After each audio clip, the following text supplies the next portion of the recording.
And I haven't even said anything yet. We'll see if you applaud after I say something. So welcome to our great Electrify Arlington event. I'm very excited to be here both as the town manager and for my own personal reasons, which I'll explain in a minute. Very excited about Electrify Arlington campaign, which we're doing in partnership with the Clean Energy Future Committee and many dedicated volunteers who are going to help in these presentations and help in this whole campaign going forward. This is an important part of our efforts to continue the work of our net zero campaign and work toward our 2020 goal of being a net zero emissions community. You will learn about the details of electrification.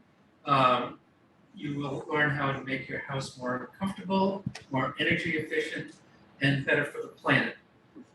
You will have the opportunity tonight here in the room, or as you'll hear from Talia and others going forward, to sign up with one of the volunteers we have to help you learn about electrification. I am very excited about this because although I don't live in Arlington, I live right next door in Somerville, I'm in the midst of electrifying my house. So I'm very excited to see if I'm doing it right. I think I have an excellent contractor. After this meeting, after I make my remarks tonight, one of the things I have to do is go home and give him some instructions about, we have some choices about some ducted or ductless units in different parts of our house. If you don't know what that means, you'll find out tonight. So with that, my own personal endorsement of all the work that's doing, and with my great excitement about having you here in the room, and I think we last had something like 70 some odd people online for this meeting, so it's a great level of participation. 35. Oh, 35. 67 registered. Oh, 67 registered. So some people are just finishing dinner, I'm sure they'll be here soon. So thank you for being here, thank you for participating in this campaign, and really, I think this is a great example of how on the local level, we can do things that are really going to make a difference to save our planet. We don't see enough of that happening in DC, and certainly not at the Supreme Court really, but we are seeing it here in Arlington. So with that, and I hope with a sufficient amount of enthusiasm, I now turn it over to our great, talented, very smart sustainability manager, Talia.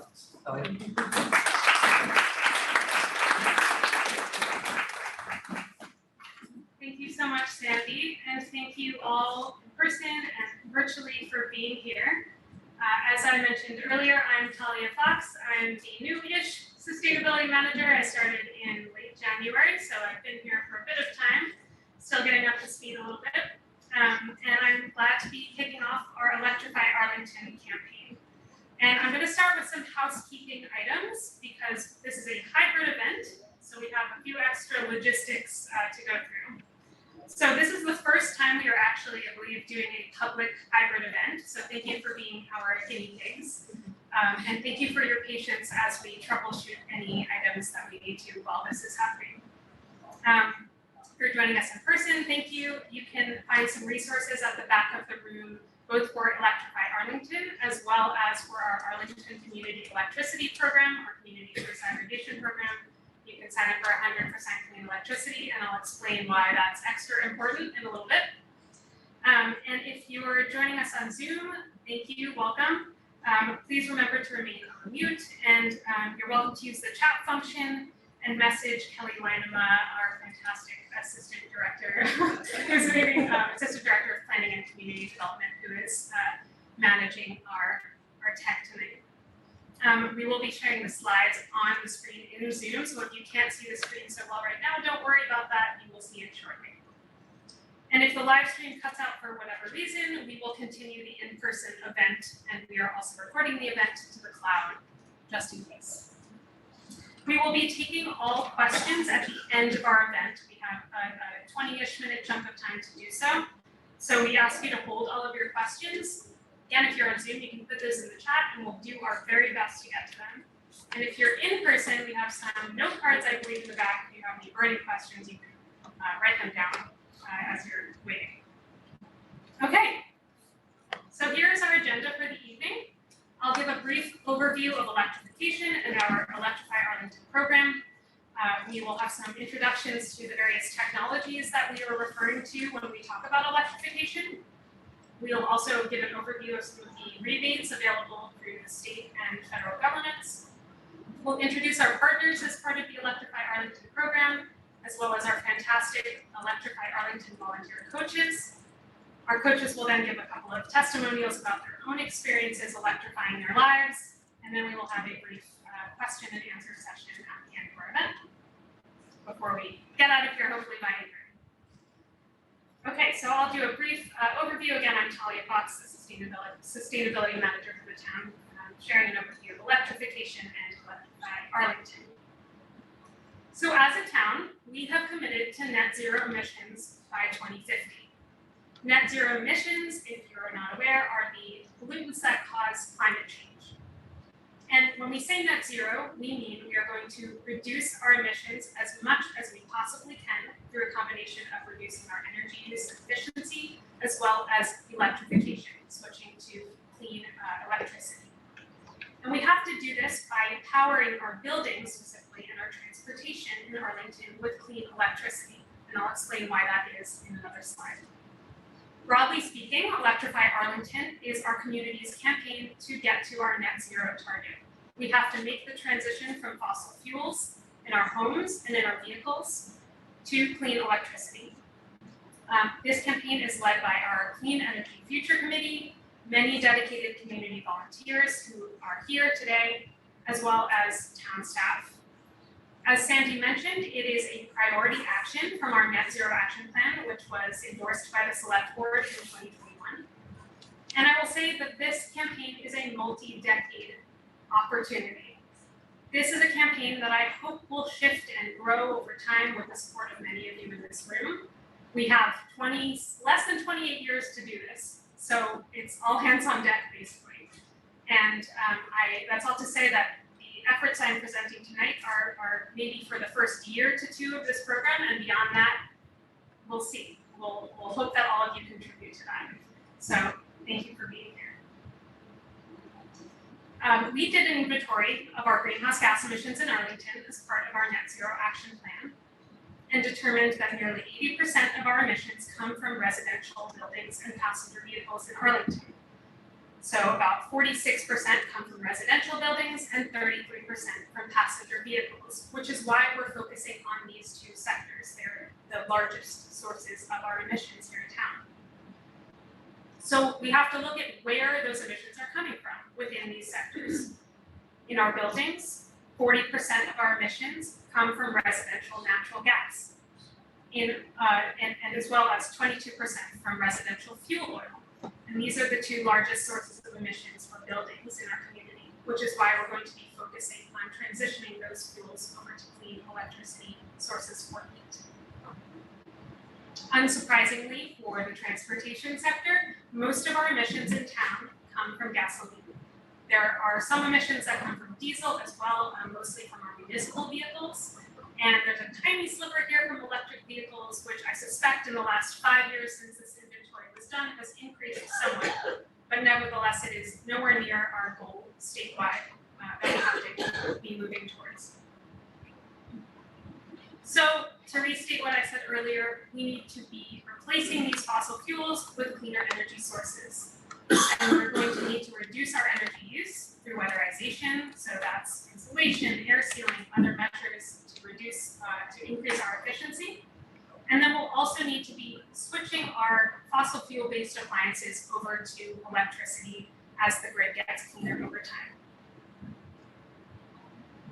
And I think it's important here to emphasize that there are other reasons that we are doing this beyond just greenhouse gas emissions. We know that combusting fossil fuels in our homes and in our vehicles degrades our air quality. And there have been some pretty alarming studies that have come out recently specifically about natural gas stoves and the toxic air that's produced in our homes when we burn gas for our food. And there's things like benzene and formaldehyde that are in our air that we're just breathing every day. So that's another bonus reason that we need to be switching over to electricity. And of course, our vehicles are producing emissions and pollution on our streets. We've also learned about gas leaks from our infrastructure that are causing harm, not just to humans, but also our natural resources. I think in Arlington, we've actually been able to prove that some natural gas leaks have caused damage to our trees. So again, just lots of reasons for, from the public health and environmental health perspective here. So another reason that we want to electrify and combine that with efficiency is that it can reduce our costs. There have been some studies recently that have determined that new all-electric homes in Massachusetts cost less to build and operate than mixed-fuel homes. Going all-electric in an existing home can reduce energy loads and costs. This is dependent on the fuel in some cases. We know that electricity in New England is very expensive. So generally for heating with fuel oil and propane, if you switch to an electric heat pump, you will save money. But with a heat pump from natural gas, it sort of depends on the efficiency measures that you're putting in place. So there's some nuance there. That said, our modern electric appliances are extremely efficient, perhaps more efficient than you may have heard in the past. Electric resistance is no longer the way to go. It's heat pumps, and we'll hear much more about those in a bit. And then finally, you know that electric vehicles cost less to maintain as well, less than gas vehicles, and don't rely on these volatile prices we're seeing at the pump either. I want to emphasize or answer in anticipation the question that might come up about the grid. Why electrify now if the grid is not 100% clean? And there are a few reasons for this. Again, in the short term, our electric appliances are efficient and more efficient than their natural gas or their gas and other fossil fuel counterparts. So there have been some studies recently determining that air source heat pumps equal to or reduce emissions compared to natural gas boilers, even the most efficient ones available. And residents also can choose 100% clean electricity through Arlington Community Electricity, or ACE. You can learn more about that online or in the back of the room if you're in person. So if you're electrifying your home, you can choose that 100% option, and you'll already be matching your kilowatt hours with clean energy certificates. And in the long term, going electric will set us up for that net zero future. We are anticipating that the state is planning for a mostly clean sourced grid in the future. And this will increase our electricity generation. So I think it's important to emphasize that our grid does need to be clean, it needs to be resilient, it needs to be reliable. That's true, and there are lots of smart people working on all of those things as we make this transition. But because we have so much to do to make the transition, we have to start now. So that brings me to Electrify Arlington, which is where you all come in. We need all of your support to make this happen. The first offering through Electrify Arlington that we have now is our Heat Smart / Electrify Arlington coaches. These are fantastic residents, they're volunteers, and they've gone through this process themselves. They have also received training from Abode Energy Management. We have a representative of Abode here tonight to speak a bit more about that. And they will be here to help talk to you, to email with you, to call, and talk through the process. Where do I start? You can talk to a coach about how to get a no-cost energy assessment and how to go about picking contractors and deciding between quotes. So those residents will be available to support you through that. You can get connected to a coach by filling out our online intake form, which is on the slide. There's also a QR code that I'll display at the end of my presentation. And if you're here in person tonight when you signed in, and I hope you did, you can check off a box that says, please connect me with a coach. Our next offering right now is our Electrify Arlington website. If you go to the town's website and you go to I want to go green, you will find the Electrify Arlington website. On that website, there are many resources about different technologies available and steps that you can take depending on who you are. If you're a landlord, there are steps you can take. If you're a renter, if you're an income eligible customer, there are all sorts of things that you can do. There's something for you no matter who you are as part of this program. And you can learn more and get involved. And I encourage you to check that website out. Another thing we're offering is support scheduling no-cost energy audits with All In Energy, one of our partners who will also be speaking tonight. We have an Arlington call line dedicated just for residents. You can call and set up that audit. You can also visit All In Energy's website. We have a dedicated Arlington page on that website where you can make an appointment online as well. And then finally, we'll have lots of opportunities to learn from experts in the neighborhoods. We've already had a couple of exciting events this fall. We had an event with the Robbins Library and the Mass Clean Energy Center to talk about the grid. And we also had an Arlington Community Education class a couple of weeks ago where residents shared their experiences electrifying. We plan to have many more of those events, and I hope you all will participate and share your own knowledge if you have some. You can sign up for a mailing list to find out more about those events, again, by filling out that intake form, which is linked on the screen, and there will be a QR code right now. So if you want to scan that, you're welcome to do that. And with that, I'm going to wrap up my presentation and hand it off to Andy Winslow from the Heat Smart Alliance, who's going to talk to us a little bit more about the incentives and the technologies that are available right now for electrification. Thank you.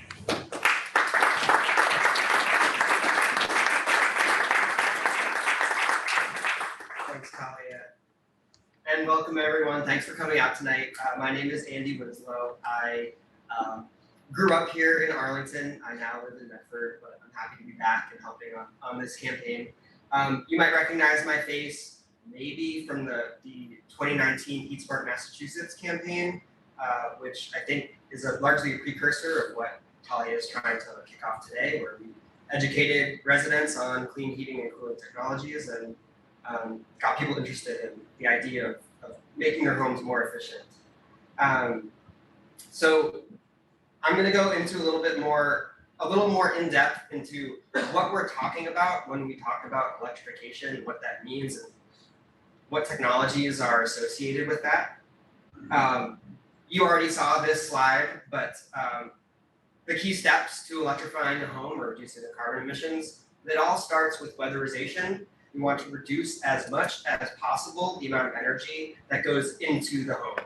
You want to bring that down, and then after that, you want to start electrifying your appliances. And the reason you want to go in that step, in that order, is because if you reduce the amount of energy you need, the thing that you end up buying can be smaller than what you would have bought. So it'll end up being more efficient and it'll be better for your pocket as well. When we think about electrification, the biggest source of energy in your home is what heats and cools your space. So that is one of the biggest areas of electrification. Talia also mentioned electrifying your vehicle. And then there are also some appliances that you might not really think about, like your clothes dryer, which often runs on fossil fuels. And there are solutions, electric solutions, that will help you get off of fossil fuels for those. So here is an image of a very efficient electrified house. And do we have a pointer, or can people see my mouse on the? Doesn't matter. So in the bottom left, we have an air source heat pump. You've probably heard the words heat pump being thrown around a bunch. There are many different kinds of heat pumps. One that's very common is called an air source heat pump. There's also ground source heat pumps. They're both very good options. And these are electric appliances that are far more efficient than natural gas, far more efficient than electric baseboard. They operate using a refrigeration cycle, so just like your refrigerator or your air conditioner, they operate in the same way. And instead of creating heat, instead of burning something to make heat, what they're doing is they're moving heat from one place to another, which turns out to be 2 to 3 or 2 to 5 times more efficient than actually making your heat. So that's why a heat pump is so revolutionary right now, because you're taking this device that traditionally accounts for 70% of your home's heating load, and you're shrinking that down by 2 or 3. Next on the priority list would be heating your water. There are a few different ways that you can electrify this process, which is often combined with your natural gas or oil boiler or something. There are heat pump water heaters. You're going to be hearing the word heat pump a lot. There's also solar thermal panels, which are solar panels that look similar to your electric panels that you see everywhere. But instead of creating electricity, they're just making hot water. They're actually more efficient than an electric panel. And you only need 2 of them or so to heat up a tank. And so you can fit both solar thermal and solar electric panels on your roof. So that's an option as well. Also in this picture, we can see an electric vehicle. That one's obvious, you're not burning gasoline. If we look in the kitchen, there's an induction stove. This is a type of technology that heats food or heats your cookware with magnets instead of with heating up electric coils or burning fossil fuels. And then if you look in the basement, we have a heat pump clothes dryer, which is better for your clothes because it's not heating them up as much as when you're burning fossil fuels. So it's much gentler on your clothing, meaning they'll last longer. It uses less electricity to operate, and they're often more mobile. I believe they can run on 120 volt circuits, so you can plug them in anywhere in your house. You don't need a 240 volt electric plug to put them in. So there's lots of flexibility and advantages with all of these heat pump technologies. When we opened the evening, you heard the word ductless versus ducted. That is an important consideration when we're talking about heat pumps, because some heat pumps are able to function using traditional ductwork. So if you have forced hot air, you're in a good position. You might be able to get a heat pump that you can just drop in. It will offer both central cooling as well as heating. If you do not have ductwork, you can get ductless heat pumps, which can go in individual rooms in your home. Refrigerant lines usually run along the outside of your house, and they are very efficient because they provide heat directly to the rooms where heat is needed. And then on the roof, we have the solar panels, which I mentioned before. So this home, it's been weatherized. It has all these electric appliances, and then it has renewable energy to kind of complete that package. This is just a list of what I've talked about, mainly if you want to look back at the presentation after the fact. So the question that you're all probably wondering is, how much does this cost? And that, unfortunately, is probably the most challenging question to answer, because every home is so incredibly different. There are different sizes, different architecture types. All historical buildings will have more challenges with aesthetics. So putting a price point on any of these technologies, especially for your heating and cooling, is challenging to do. But there are some estimates that you can use. Like if we're looking at air source heat pumps, a ductless, no ductwork system, you can estimate that for every indoor unit that you have, that it'll cost between $5,000 or $6,000. The challenge is figuring out how many of those you need. And that's where the coaches come in. They can help you figure that out, as well as the heat pump installers will have an idea of how many indoor units you might need. So when you see on the first line that it says $6,000, don't assume that you can heat your whole home for $6,000. It's 6,000 times how many you need. And depending on the home, that could be $15,000, or it could be as much as $25,000 to $30,000. There's this wide range. Ground source heat pumps average it at about $30,000. This depends on your home type, obviously. Sometimes it can be cheaper or the same as an air source heat pump, but traditionally they are more expensive but cheaper to operate because they're more efficient than an air source heat pump, which are still incredibly efficient. And then I'm not going to go through every single one of these items here, but you can tell right away that these are not they're not cheap. Each of these is a big endeavor, and that's why next we're going to talk about financial incentives and the offerings that are available to you that can make all of these expensive projects a little less daunting and hurt your wallet a little bit less. The first thing I want to point out as an incredibly valuable resource to you is Mass Save. which is a state program administrator that it's a pool of money that the utility companies put into, and it gets redistributed to all of you to make energy efficient improvements on your home. And I've identified a few of the big ticket items on here, namely that currently Mass Save is paying between 75 to 100% of the cost to insulate your home, depending on your income level. They also have rebates for programmable thermostats, induction stoves, clothes dryers. Some of these are small rebates, some of them are significant. So I encourage all of you to check out their website and explore what incentives you can find for the products you like. They also offer huge rebates on heating and cooling technologies like air source heat pumps and ground source heat pumps. They're currently offering this $10,000 rebate off of air source heat pumps and $15,000 rebate off of ground source heat pumps. These are really big incentives, especially if you look at what other states are offering for these. So you're lucky to live in Massachusetts where you can obtain these incredible rebates. One thing I'd like to note is that on the air source heat pump rebate of $10,000, this assumes that you are converting your entire home to a heat pump. If you are planning on, for example, keeping your first floor on natural gas and the rest on heat pumps, or you plan on only using heat pumps through the fall and you switch over to your existing in the wintertime, your rebate will likely be smaller than $10,000.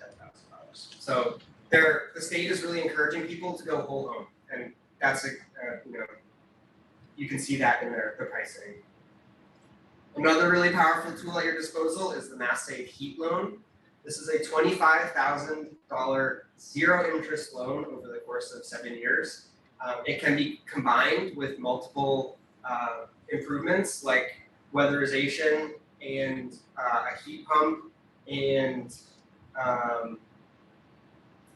water heater or something like that. You want to try and max out this amount because it's zero interest, and over the course of 7 years, in some cases, the savings you make from the upgrades will more than pay off your monthly payment on the loan. So this is a really, really good option to take the punch out of these expensive units. There are also state and federal tax credits. There's a 30% federal solar tax credit as well as a smaller Massachusetts credit.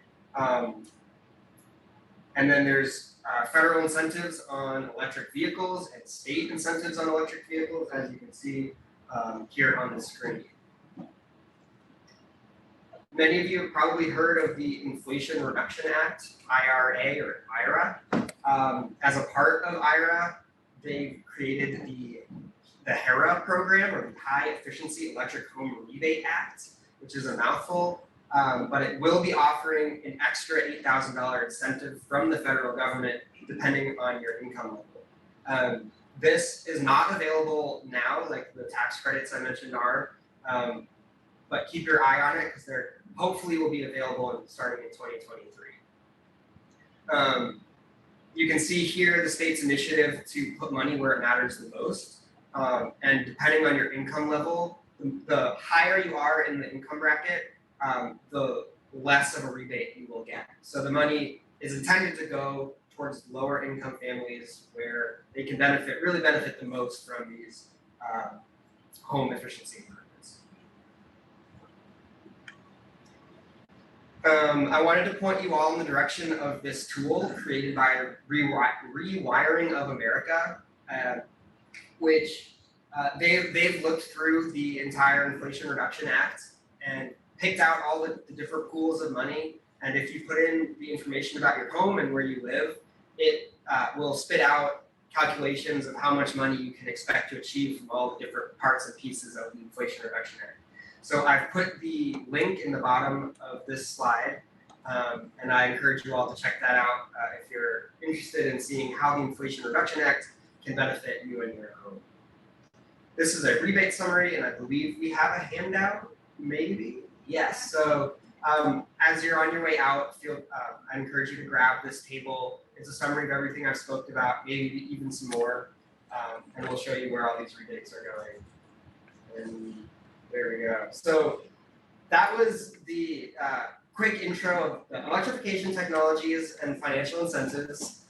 Sorry if it was a lot, but this is being recorded, I believe, and can be viewed again. And now we're getting into the moment of the evening where we introduce the partners of Electrify Arlington, of which Heat Smart Alliance, the organization I'm a part of, is a partner affiliate. Heat Smart Alliance was born from the Heat Smart Massachusetts program, which I mentioned prior, because Heat Smart Massachusetts was a time-limited program, and what it did was it trained a bunch of people across the state, gave them all this information about heat pumps and renewable heating, and then ended. So we banded together and created a nonprofit called Heat Smart Alliance to continue the work that we were doing earlier with the mission of accelerating the adoption of efficient cooling systems. We do that in a few different ways. Most important to our conversation today, we offer community level coaching. We've developed training tools, processes, coaching best practices, and these are all things that we will be providing to the Arlington Electrify coaches as they are started on this journey. They have access to the Heat Smart Alliance network of information, as well as all of those processes, resources, and coaching guidance that I mentioned. And as the Heat Smart Alliance, we plan on holding conversations with the coaches, make sure that they are on the right track, help them answer questions that they might have, and help them navigate the whole coaching process. So that is what Heat Smart Alliance is doing. And now I'd like to introduce Gabe Shapiro, who is another partner from All In Energy. Thank you.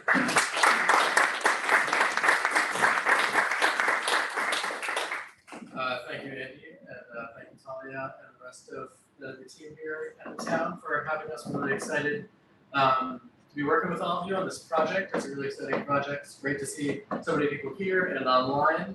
I'm going to tell you a little bit about, briefly introduce All In Energy and then tell you how we are participating in this program, and then talk a little bit more, building off of Andy's presentation about the Mass Save program and weatherization and insulation, and really the first steps on your journey towards fully decarbonizing your home.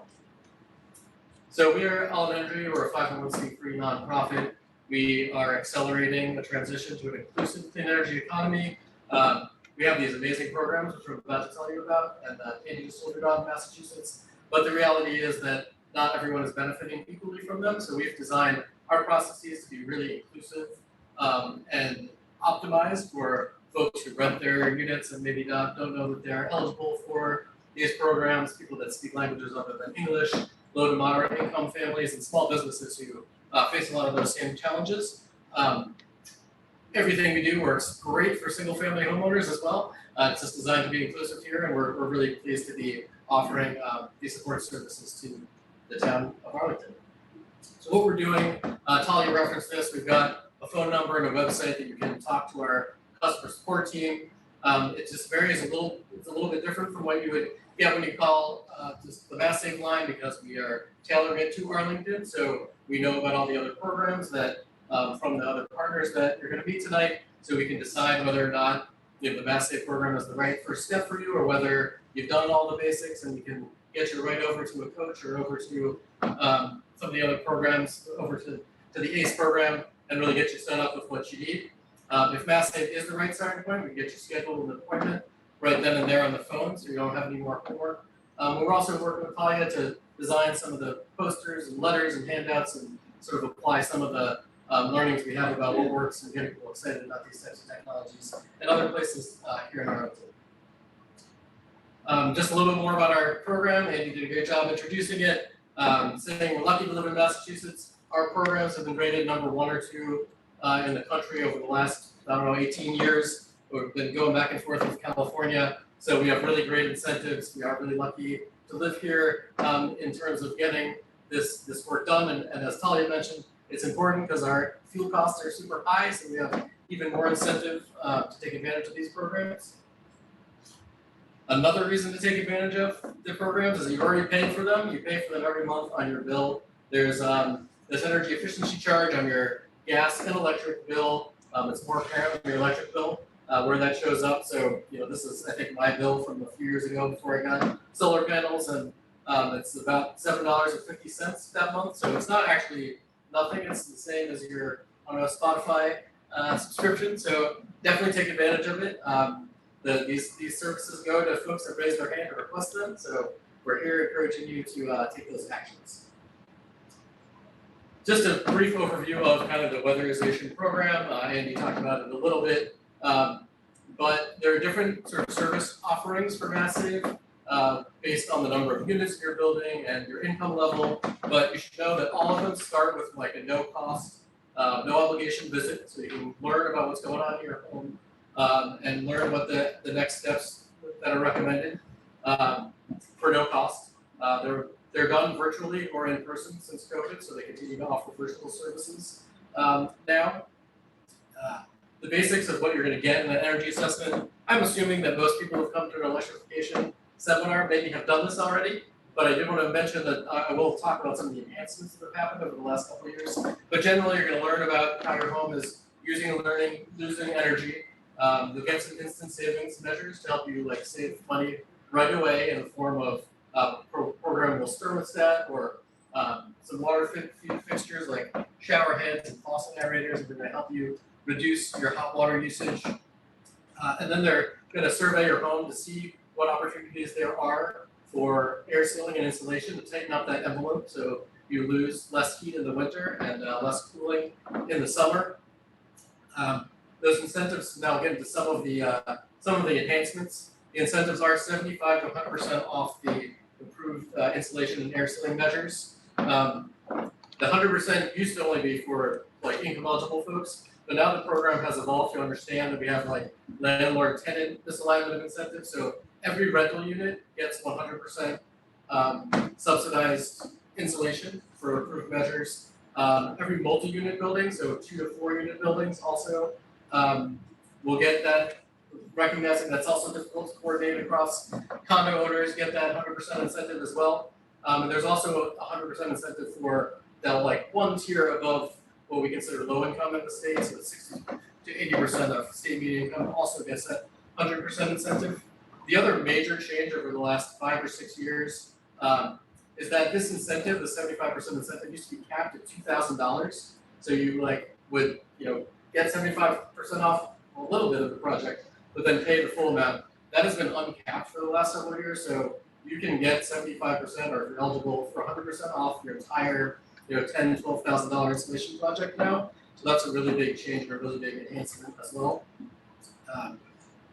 Andy referenced all the heating and cooling appliance incentives that they have. So there are rebates for, I think Andy flashed up a couple of them, but there's dozens of different incentives for different types of equipment that you learn about, and then of course access to the 100% heat load. Getting this Massive visit is often a prerequisite for accessing that as well. So it's a really great program. Even if you did it 5 or 10 years ago and think you did everything that was eligible, it might be worth checking out again. And if not, you call us and we kind of talk to you about it. We'll get you over to the electrification side as well. The other thing that we help with is doing these energy bill checkups. So in talking to a lot of people about their bills, we found that they could definitely benefit from energy efficiency work and reducing their carbon footprint. But we also noticed a lot of other negative things happening on their bills. We talked to a lot of income eligible folks that aren't on the discounted electric rates. We're helping folks access that. There are people who are carrying balances and didn't know that they could get onto a repayment plan and avoid utility bill shutoffs. And then I think maybe most relevant for Arlington residents, there are a lot of people on third-party energy supply contracts that are really predatory, honestly. People are being switched and they're paying way more than they need to. And that's especially true in a place like Arlington where you have this great community choice aggregation product where you can pay less than what you would pay even with Eversource and certainly with a third-party or National Grid and certainly with a third-party supplier and get 100% green energy at the same time. So if you sign up for this, we would either send you a report or walk you through your bill in person. Just make sure everything is in order. Then you can move on to kind of doing the energy reduction programs. It's been a really great service. It's helped a lot of people. So that is also available on this website that we've created for you all. So you can give us a call at the number that Talia put up earlier. It's on the slide as well. This URL is kind of a mouthful or a fingerful. You can access it through the Electrify Arlington page. If you go to like homeowners, landlords, there's a link right to it there. So that might be easier, or feel free to give us a call. And yeah, we're really encouraged. We look forward to working with you all. I'll be up here in the Q&A to answer questions about the Massive program or the energy bill checkout. That is all I have for you today. I'm going to introduce Will from Abode Energy Management to tell you more about heat pumps and heat pump consultations. Alright,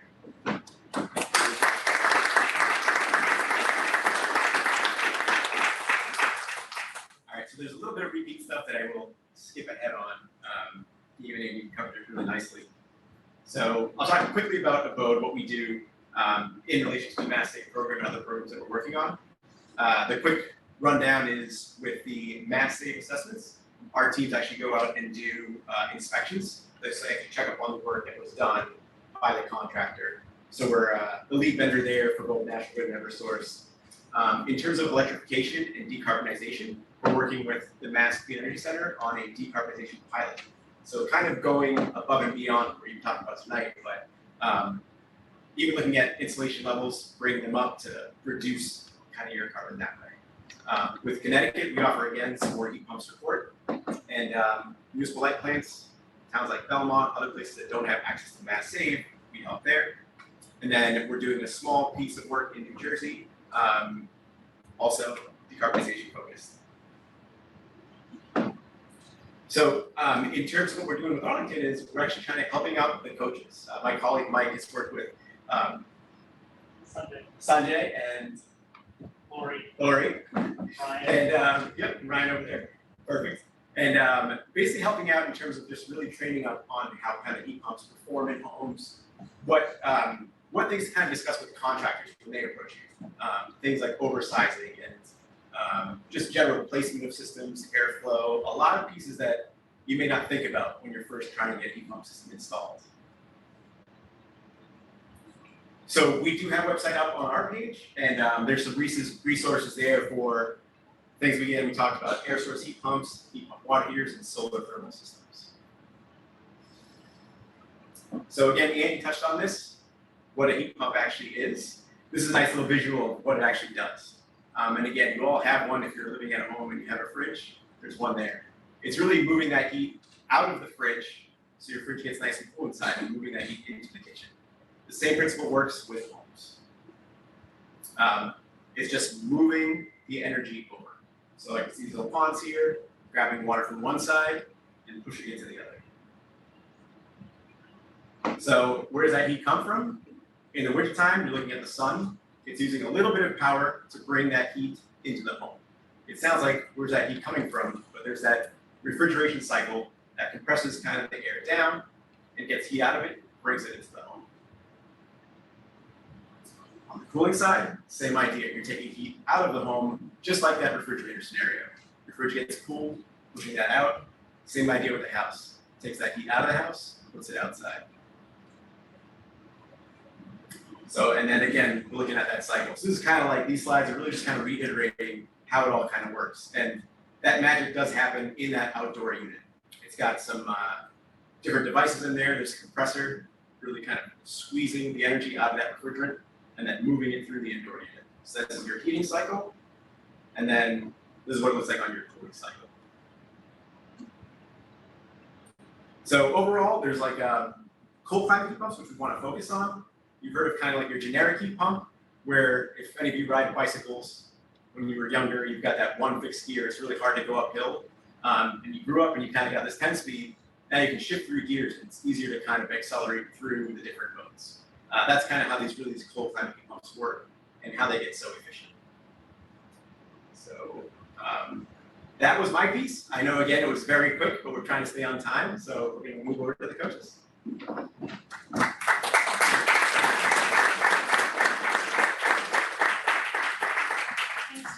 to all of our partners for giving introductions. Our partners are available via our resources and are going to be up here on our Q&A session after. I just want to emphasize that in the back of the room, there is a very handy summary of all of the rebates that were mentioned. It is not an exhaustive list, but I think it nicely compares the state and federal rebates. So you can get that at the table in the back, and we'll share that also with the folks online after the fact along with the slides. So now I'm very excited to introduce our Electrify Arlington / Heat Smart Alliance coaches. I'm going to ask them all to come up to the front of the room. We have 4 fabulous coaches who are volunteers. They're residents of Arlington, like all of you, and they have gone through this process themselves. They've also done a training with a boat and are here to answer your questions, not right now, but if you get matched with one, if you sign up in the back of the room or you fill out our intake form, you can get matched with a coach. So I'm just going to ask each of our coaches to introduce themselves. I'll pass around a mic and say a little bit about just why they are excited to be a coach, why they're here tonight.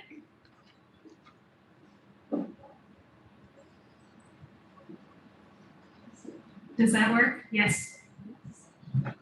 Hi, I'm Sanjay Newton. I'm really excited to do this. As Talia said, we've done this in our own homes, and I'm a nerd, and what the nerds love to do, they love to talk about the stuff that they did for themselves. And so I'm really excited to talk with all of you about, how you can bring this to your own home and lots of other things as well. I'm Lori Kenshaft, and I have been concerned about climate issues for a long time and trying to figure out how to have more of an impact, do my part. Sorry. Yeah. Let me see if this other mic is better.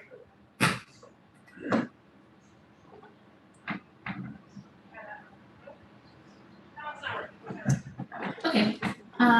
And one of the things that I found personally challenging when electrifying my home and doing other things around technology is trying to figure out what to do, how to do it, and what sources of information to trust. And so that's really my big motivation here, that I love teaching, I love helping people. And so I want to learn as much as possible in order to be a resource to other people. And it's a wonderful way to feel like I'm both helping other people as individuals and helping our planet at the same time. And it's just fabulous. Thank you, Lori. I'm Brian Callie. We recently electrified our home fully, which I'll talk about a little bit later. That was an 18-year journey for us, and there were 14 of those years where we didn't know we were actually trying to move towards electrification.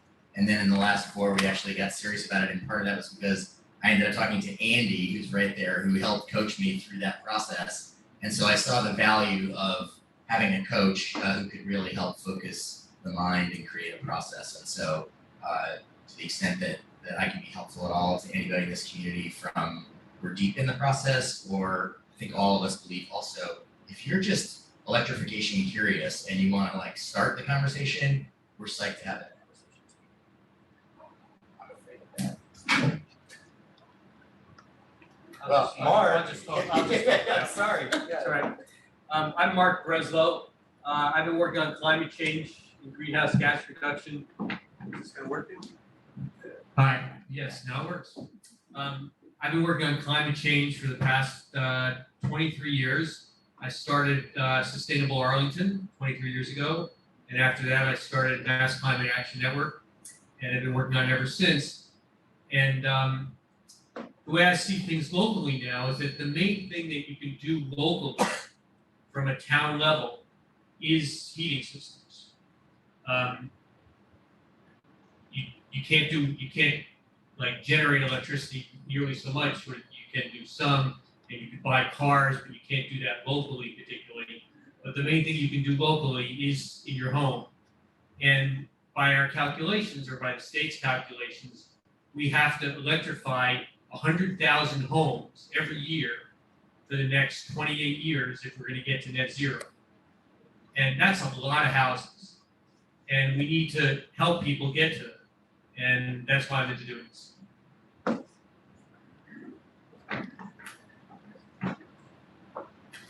Okay, so thank you all so much. We're really excited that we have these super dedicated volunteers with us. And Lori, who is helping with the logistics of our coaching program, is going to speak a little bit about how it's all going to work.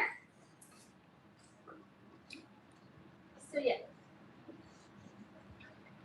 Okay, Okay, great. Okay, we're just getting the screen back on here. Yay, okay. So basically, to just briefly outline the logistics, there's 3 stages of this.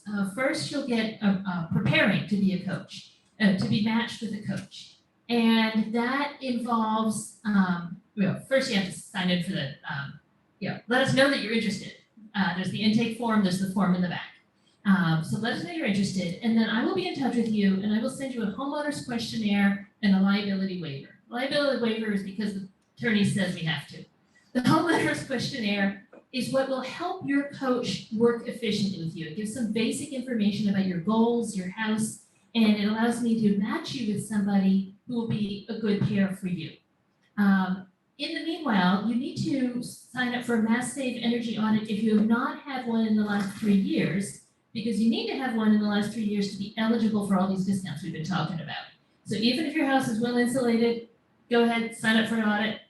They have to come. It's okay. And if your house isn't well insulated, then that, as we were saying earlier, is really essential before you choose a heat pump, because you don't want to spend more money than you have to on buying and running your heat pump. So after that matching, we're volunteers. We're doing this part-time, obviously. So I will be matching with people as quickly as possible, but we will see how many people want coaches. I can't make any promises. We hope lots of people will sign up, and it'll take us a little while to get to you. So the next stage, once I get a match, we'll be consulting with your coach. Your coach will reach out to you and make an appointment. The first conversation is usually around an hour. It can be virtually on Zoom or whatever. It can also be in person, depending on what makes sense to you and your coach. And then the coach is available by email for questions, follow-up, all of that. And then the third step is to obtain and review 3 quotes. We highly recommend 3 quotes. So research contractors, and again, there's a handout in the back that has lists of contractors that have received training in how to install heat pumps, and you really want to use one of them. And there's a couple different lists back there of contractors. One of them, the about energy and management one, is really allows you to narrow geographically, which can be very helpful. Use Lexington, it's very close to Arlington. In any case, there's those lists of resources. Get at least 3 quotes, and then we encourage you. You're not required to, but we encourage you to send those quotes to your coach. You let your coach look at them. If the coach has questions or concerns, they can reach out to Abode. They can reach out to the other coaches up here. They can reach out to the other Heat Smart coaches in other municipalities. We're not alone. And then they will meet with you, again, probably virtually, and talk through those quotes and their concerns, or not lack of concerns, your concerns, lack of concerns. Our goal is to have you be confident in the choices that you are making. And this is not a cookie cutter process. Every house is different, every situation is different, people's finances are different. There isn't necessarily, a one only right answer. It depends on you. But we want you to feel good about the decision you make, and that it's a good match for your house and you. Okay, thank you, Lori, for walking us through that, and we can answer some questions about that also at the end. But right now, I'd like to bring up Sanjay to talk a little bit more about his experience electrifying his home. We'll do these rapid fire because we're getting to the end here, but just wanted you to hear some experiences from residents about their journey and how it went. So first we'll have Sanjay and then Brian. Do you want me to stand there or stay here?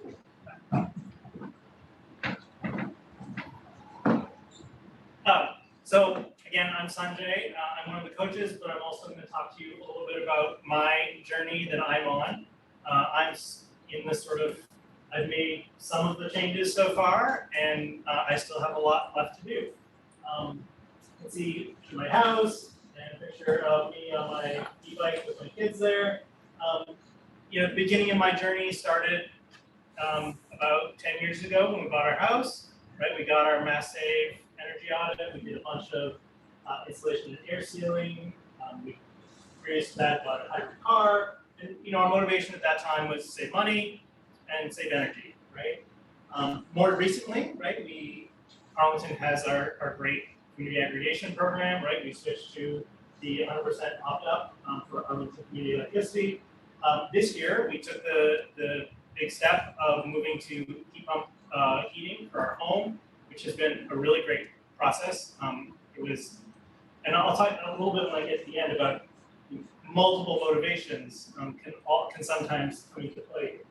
And the other thing that I did to electrify my life this year was I bought an e-bike, which I live up the hill, and so having an e-bike has been a game changer in the number of miles that I'm willing to bike in a year.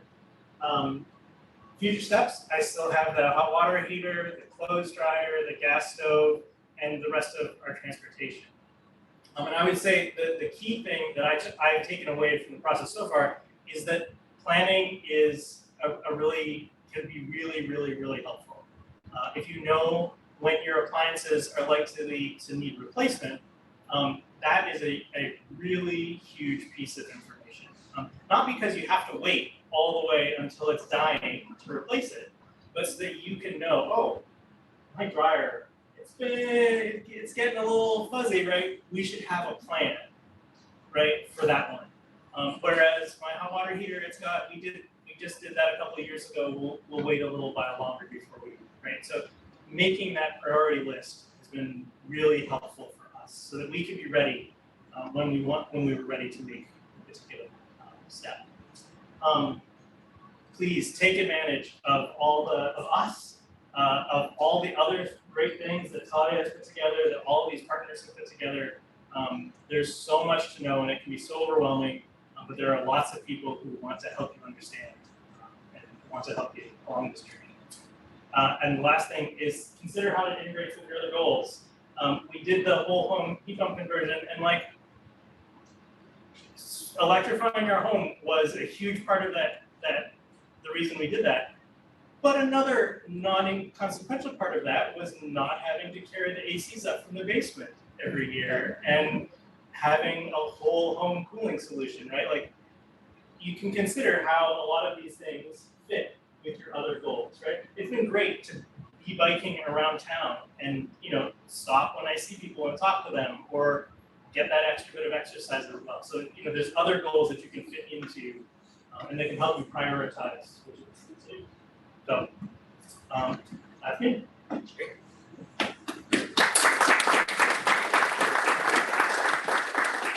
Sanjay. Let's see. Don't worry, I'm not going to talk about all these words. What I will say is, I think it's so great to see so many folks here and folks online.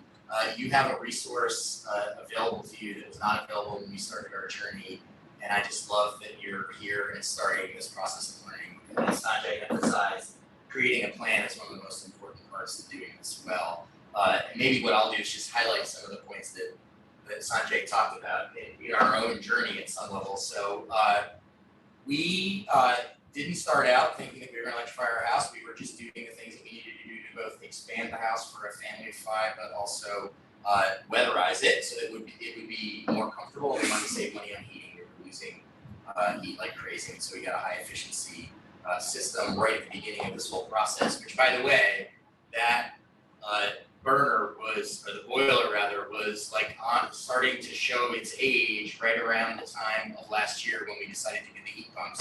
And in fact, the gas stove that we had installed was dying at around the time. So all these things were starting to fail, and we had a plan to basically electrify each of these things as we needed to replace them. So what would I say in here? And there were a couple places where we made choices that I didn't even know sometimes were good. And most of the time we lucked out, but let me give you one example, which is early on in the process, we were renovating and my contractor called up one day and said, Brian, it's gonna be 104 degrees, we're finishing the third floor, it's gonna be 104 degrees this week, you should put air conditioning in. And we're like, I don't want air conditioning, we're good New Englanders, we don't need, it's 2 weeks a year, you need to open the windows. Well, of course that's changing, number one. And secondly, my wife and I talked about it, and Sophie was here encouraging, why don't we put it in? So we put ducted work in the third floor and dropped it down into the second floor. Turns out that ended up being a huge decision later, because when we switched over to the heat pump system, we had ducts and we could cover 2 of our floors, and we could just drop that right in. So I didn't even know we were making a decision, and it set us up at just the right time, because it's much more expensive to go put in ductwork later than it was now.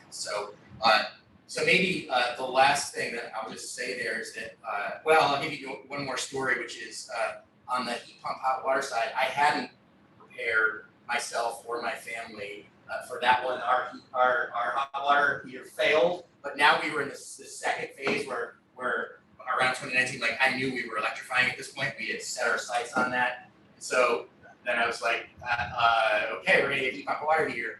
And these choices are often made under duress, and the system that they have on the truck or in their warehouse is often not the technology that you want. And so in this particular case, he said, well, you're gonna have to wait 7 days, or I can just put this gas hot water heater that will replace the system you have in today, and your family's gonna have hot water. And I said, well, no, I really want the heat pump hot water heater. He said, you're gonna have to wait a week, and by the way, it costs more. It's true by a little bit, but not by a lot. And I hear that not really that efficient. Like I was getting lots of words about like, don't do it, don't do it, don't do it. And I said, look, we're gonna do it, and we're gonna wait 7 days. Then I had to go talk to my family and talk to them. I promised that I would heat hot water on the stove and bring it to them where if they needed it for bathing or whatever else. So you don't need to make that mistake. So you can plan. And then I will say we are now we've got a ducted system for heating and cooling on the second and third floors. And then we have a floor mounted system on the first floor, and one wall mount, and we've also now done the basement actually too, for various reasons that I'm happy to talk about later. And I think the only other thing in there, because we talked about a lot of these lessons, there's a picture of our floor mounted system over there. There was no place to put one on the wall. We had a radiator in that spot originally, and we took the radiator out, and frankly, we love it.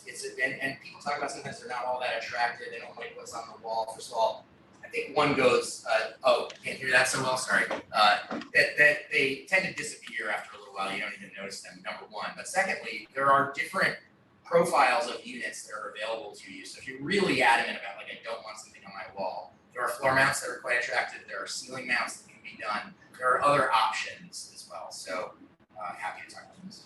So anyway, that's it.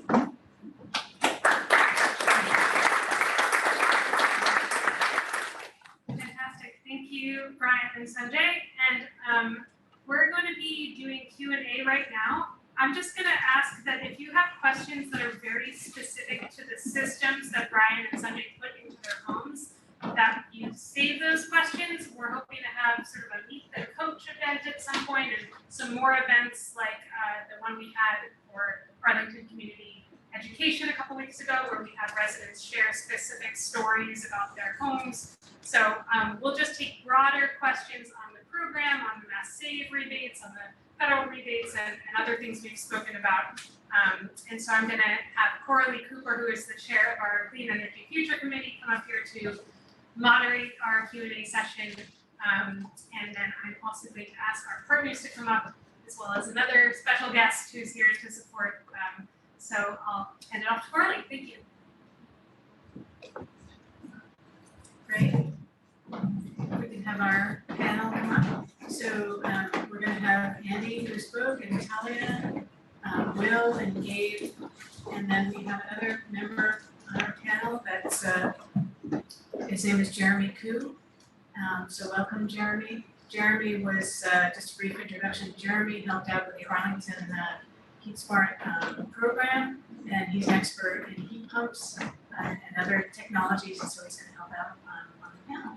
So the way we're going to do this is we're going to take some questions from the audience, and then we'll move to the online folks, and we'll kind of go back and forth there. For the people who are online, if you could put your questions in the chat, and I believe you can also raise your hand, and then we can give you the mic when it comes to your turn to answer a question, to ask a question.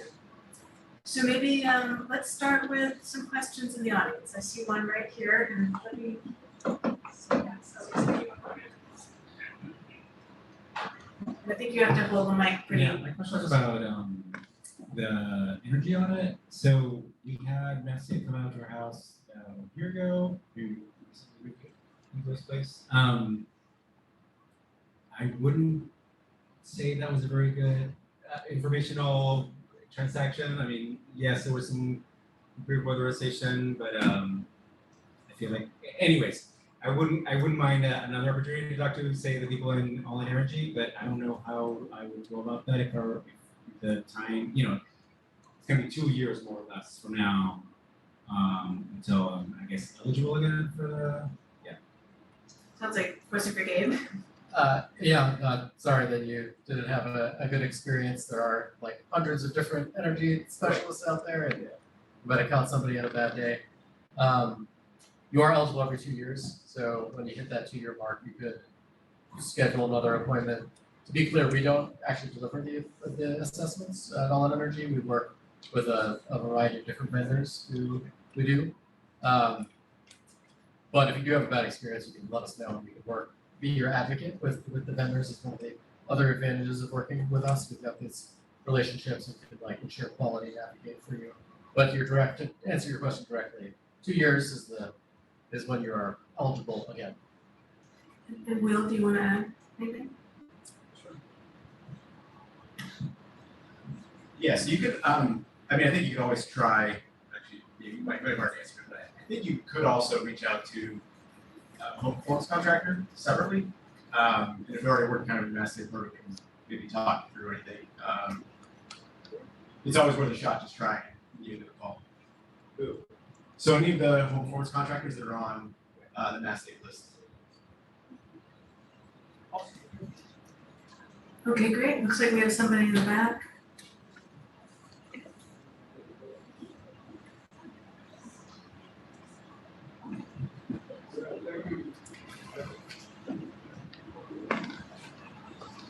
Thanks for all of your collective efforts to electrify. I'm in a situation with an older house. I need a new roof. I need new siding. I have an opportunity to upgrade the house for more kind of passive house standard. I also put solar on. And so a heat pump would be a part of the strategy, but the kind of guidance that I need kind of goes beyond just the selection of the technology. And I'm wondering if you have any resources to help on a broader, more building science oriented approach, going beyond what, a basic capacity audit. We all know air sealing, blowing doors, various things like that are important. A larger capital program that includes heat pumps is something that's quite confusing for a lot of people. So, Will, do you want to start? Sure.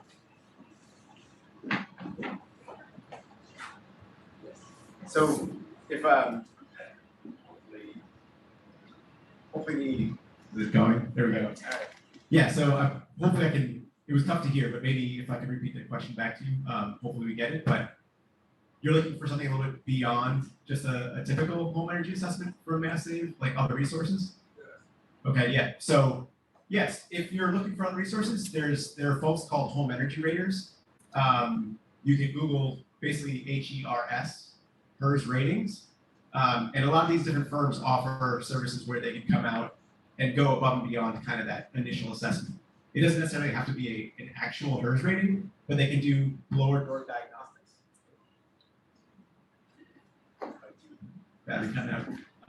They can do. Sorry, thank you all for your patience. So they can do some diagnostic testing with a blower door kit, using infrared scanners, fog machines. They can really go kind of in depth as much as you would like them to. If I might add as well, you specifically mentioned passive house as a standard that you're potentially looking into. There is, you can find, I can't remember the name off the top of my head, but you may want to just work more directly with a certified passive house consultant, who is going to have the sort of full grasp of what you need to do to attain what is a pretty advanced and stringent standard that really goes far beyond what is involved in any of the programs that we discussed here.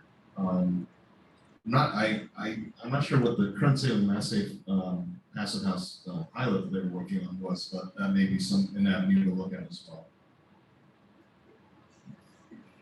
Anybody else want to add anything, or we'll go to next? Okay. Yes.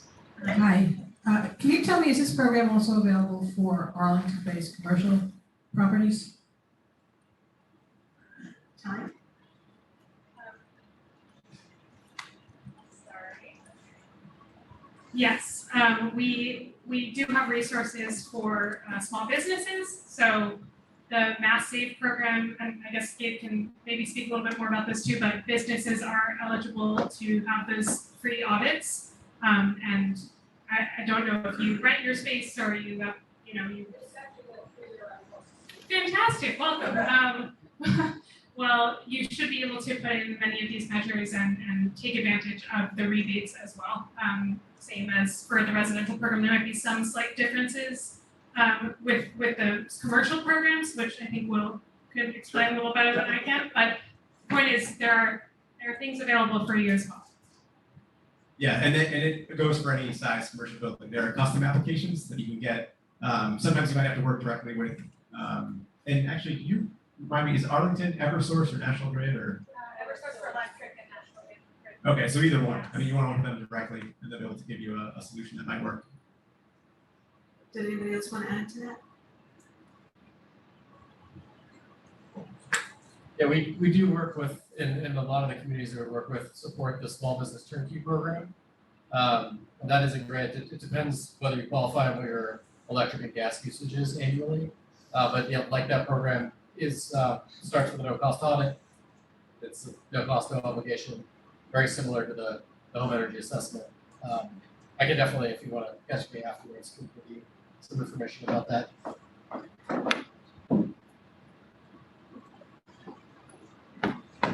Yeah, I'm interested in de facto local practice with regard to heat pumps. When I walk around town, I see a lot of exterior units that look like they are air source heat pump units. I'm curious, are there people who are actually doing ground source heat pumps in Arlington, or does that end up being impractical to our local geology with bedrock right below the surface, or how common is that? Who's doing that, if anybody? Andy and then Jeremy? Is this on? Okay. Let's take it. Yeah, so during the 2019 Heat Smart program, geothermal units was something that we were offering, and we had 10 people sign up to do that. It does not, the geology underground doesn't matter to the drillers. They can drill through anything. That's what our installer told us. Granite, bedrock, whatever, it doesn't matter, they go through it. The real limiting factor in Arlington is all of the retaining walls and the small lots. Really, the only limiting factor to installing geothermal is that they need to fully get a drill rig onto the property. Can't be sticking out into the street. It has to be on your property. They can finagle it in many cases, parking on your yard, using your driveway. There are limiting factors, but I think that getting a quote is the best thing you can do, just exploring, because you might be surprised at the possibilities and how affordable it might be. Not much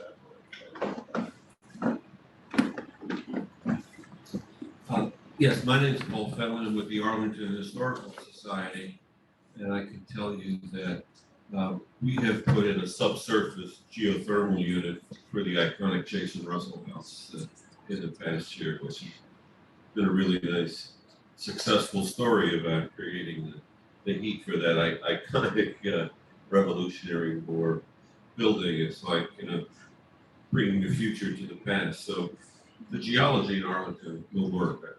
I think it's access. That's the key. Okay.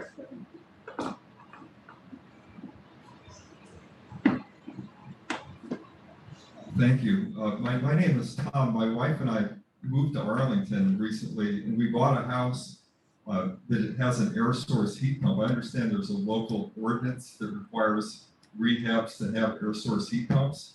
So we really love the air source heat pump. It's so quiet, and it's clean too. You don't get this film of grime in your basement that you would get with oil heat. So if we had to buy a home again, we would want one with an air source heat pump, most certainly. But my question is, we're a little concerned with the winter coming that there might be a power outage, because we heard that the federal agency that regulates the electric grid predicts that may happen in New England this winter. What's the recommended solution if the power goes out? Is there any rebates for generators or anything like that? You know, that you could get put like a backup generator? How's that work? I'm going to pass it off to, thank you for your question. I'm just gonna say first that there isn't actually an ordinance in town that requires air source heat pumps. You may be referring to the campaign for the fossil fuel ban that happened a couple of years ago, and we will be trying to participate in a pilot for that. But just wanted to clarify that first before answering your question. I'm really glad you have functional heat pumps, though. That's great. Sure. Yeah, so the fact is, if electricity goes out, your furnace won't work, if that blower doesn't work. Same thing with a boiler circulator pump. You can set up a generator for the heat pump. It would just be on its lowest setting. It's a little tricky to do, but if you want to talk to an electrician about it, you could literally get a pull-out generator and have it run that minimum cycle if you're worried about kind of the whole freezing. So there's definitely a strategy for it. I would add also just that sizing a generator for for all electric heat is a pretty pricey investment. I think if you were to look into some sort of backup generation, my suggestion would be look more into sort of like space applications, or for example, some of those like wrap heaters that you have for pipes to stop them from freezing if you have something that's more prolonged. But an air source heat pump, on a day where you're actually going to be particularly concerned about there being potential pipes freezing from a power outage from lack of heat, you're going to need a generator that's pulling 5-6 kilowatts on top of what other appliances that you have. That can be pretty expensive to put in. So consider maybe looking more at spot applications instead. I'm not an expert in this, but I know there are rebates for battery storage as well. Would that be an application for this? There are, but I think you run into the same challenge, which is that you have to put in a lot of battery to power a single heat pump system. Heat pumps are efficient, but a battery, if you put in a 12 kilowatt hour Tesla Powerwall or something like that, the heat pump alone will go through that in a few hours. It's not, unfortunately, those are better served if you're putting other loads on that and not electric heat. Okay, I thought, we're gonna go to online for a couple, and then we'll come back. I was just gonna add something to that. Oh, yeah, go ahead. I am in the process. For anybody who has solar panels, you can do a backup battery, and yes, thinking very carefully about what you're actually trying to accomplish with it. But this is something I am in the process of doing right now because of these resiliency concerns. So I'm happy to talk with anybody as somebody who's like really in the midst of figuring out how to do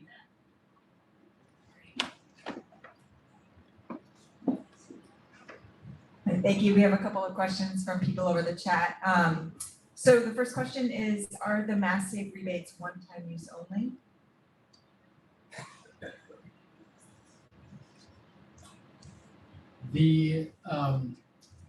You're eligible for the mass save program for the assessment every 2 years. If they find more work, you're able to access the rebates.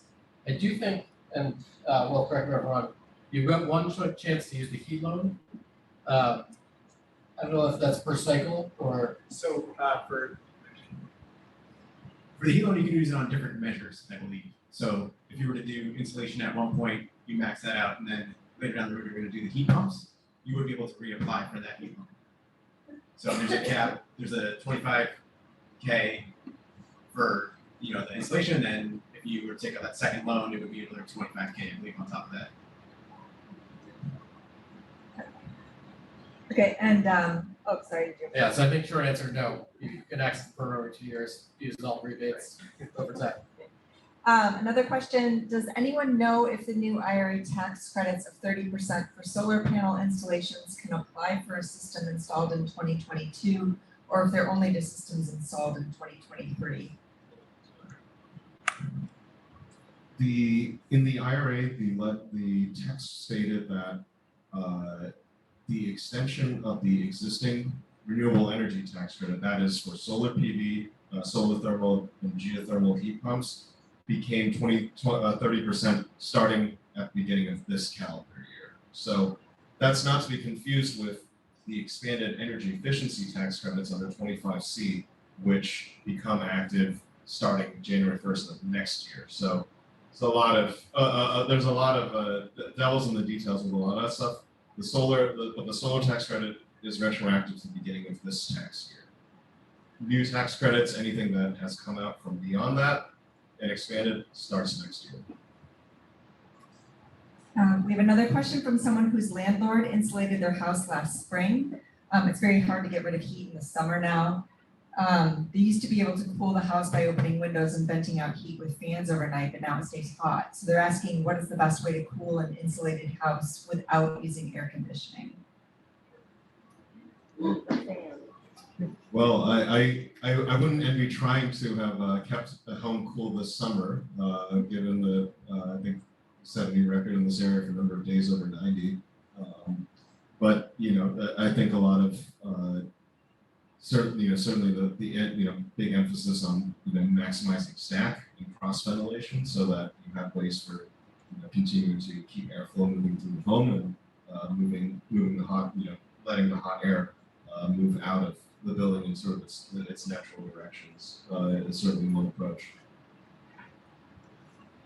And I would say insulation does not equate to heat. So if you did air condition it, it would be you have to air condition much less. It sounds like they did sealed up the building pretty tight.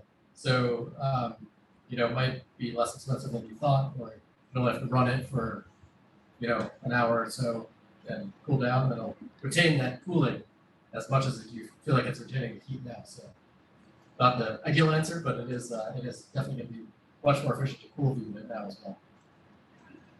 And one more question here, and I know there's more questions in the audience, so then we can skip back to the audience. But this person asks, can you suggest what would be a reasonable amount of time after assessment and making the decision to install a heat pump system to evaluate suppliers and get a system installed?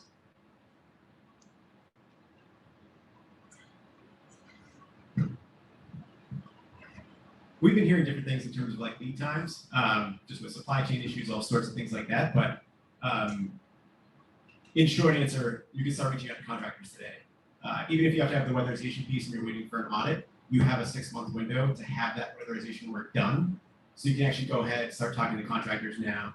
It is going to be very busy for them through the winter. They're going to get pretty slammed. So having those conversations sooner than later are going to be good. Again, hearing that lead time, it's probably like maybe anywhere from like a 6-week to an 8-week turnaround. But you might find somebody who's looking for work. They might have just started. They might get it done sooner. But it could definitely vary.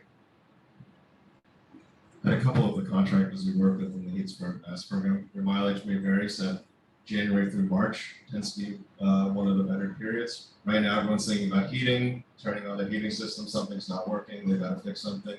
When you get to Memorial Day, everyone's thinking about cooling. So that gap, late winter, early spring, tends to be the time where their capacity is least constrained. But somehow, my friend who just moved in a couple blocks down here, managed to get an installer in his home in early June and installed it in 3 weeks, which is kind of unheard of. Okay, let's go back to the folks in person. Are there any other questions? One at the back here.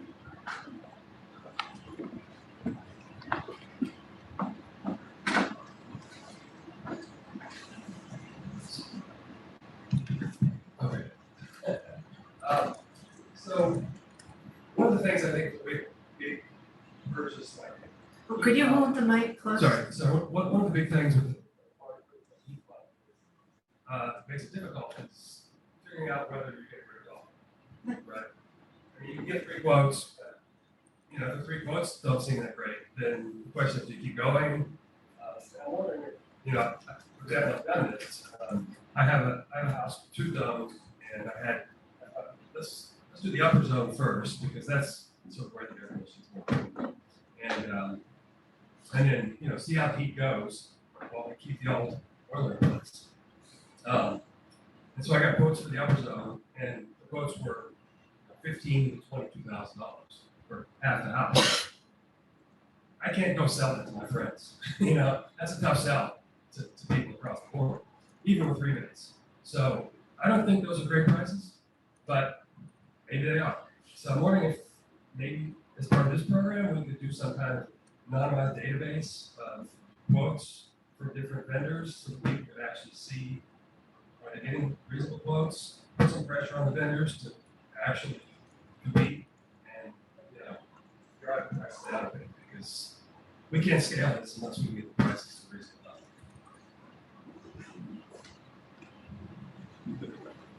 level. So one of the things that we learned in our coach training is how to spot those ripoffs and how to spot if a system is oversized to try to get that price down because there are a lot of contractors just trying to sell equipment and more equipment. So I guess that's the first thing I'll say. And then, you know, I'm open to the idea of anonymizing those quotes and collecting that information. So we can talk to the coach team and see if that's something we'd be able to do just sort of informally in Arlington. I can't speak for Abode, but I suspect maybe you all are collecting some of that information. I don't know what you are and are not able to share, but that's, I think it's a good idea and we could certainly think about it for our program. So thank you for the suggestion.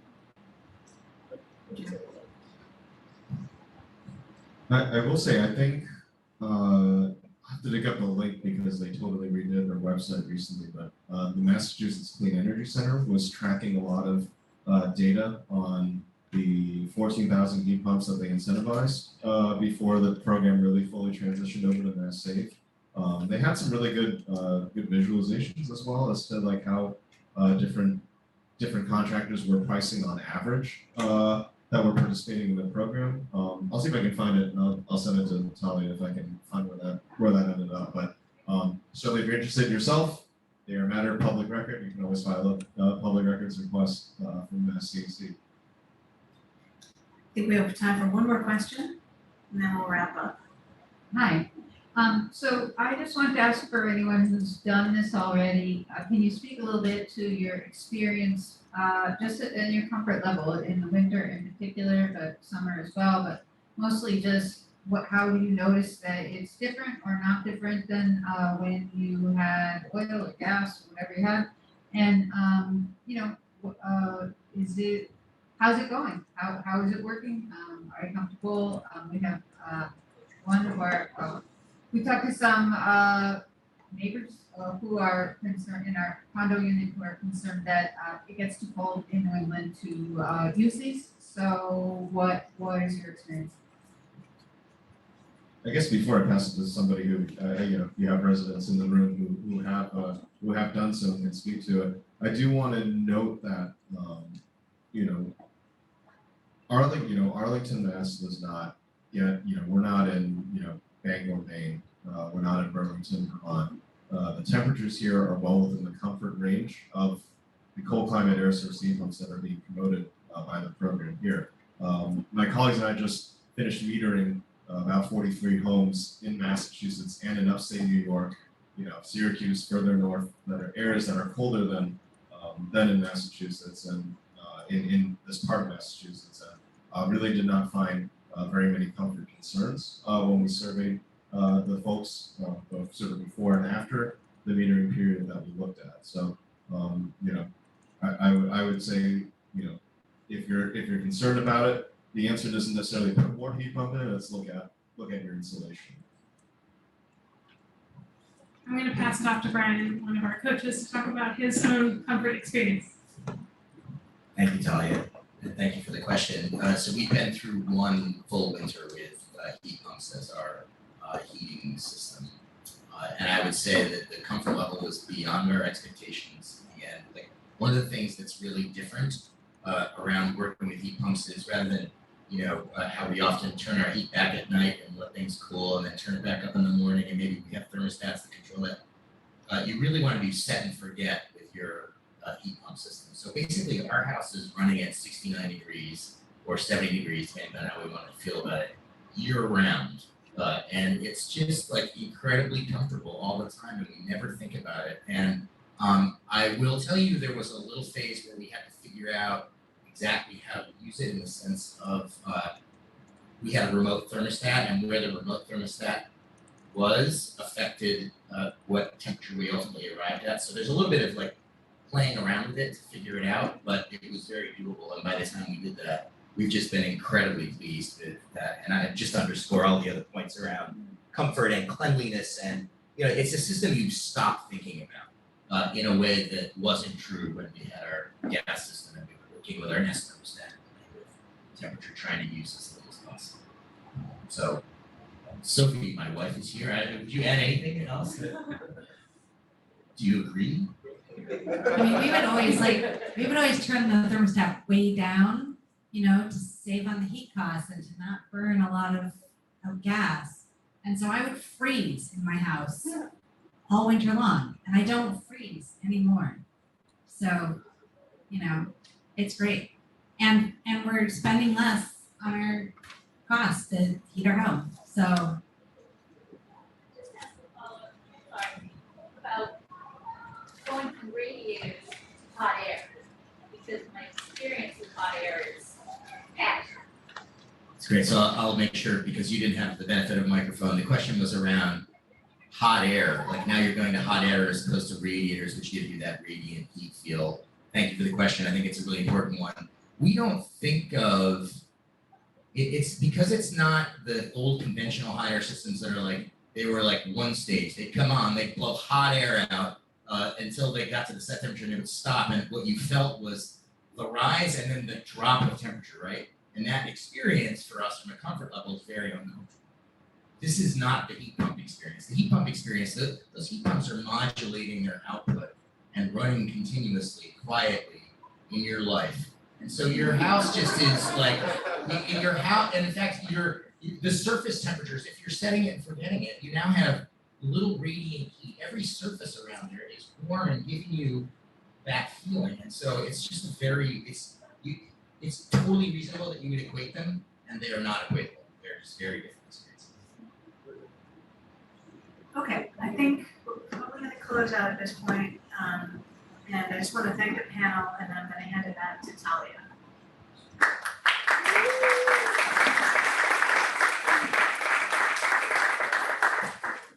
So we're a little past 8:30 here, so I just want to wrap up quickly to say thank you all so much for your time, for coming here tonight. Thank you for your participation and your questions.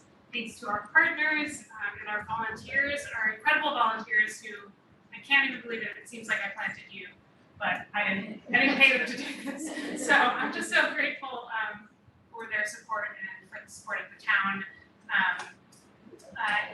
I'll just close it out and we hope to have you engage with our program in the future. Please reach out if you have any questions. I'll go back to the QR code intake slide. Or I guess, never mind, we'll share all the slides and everything after the fact. So thanks for being here. Thanks for sticking it out till the end and have a great night.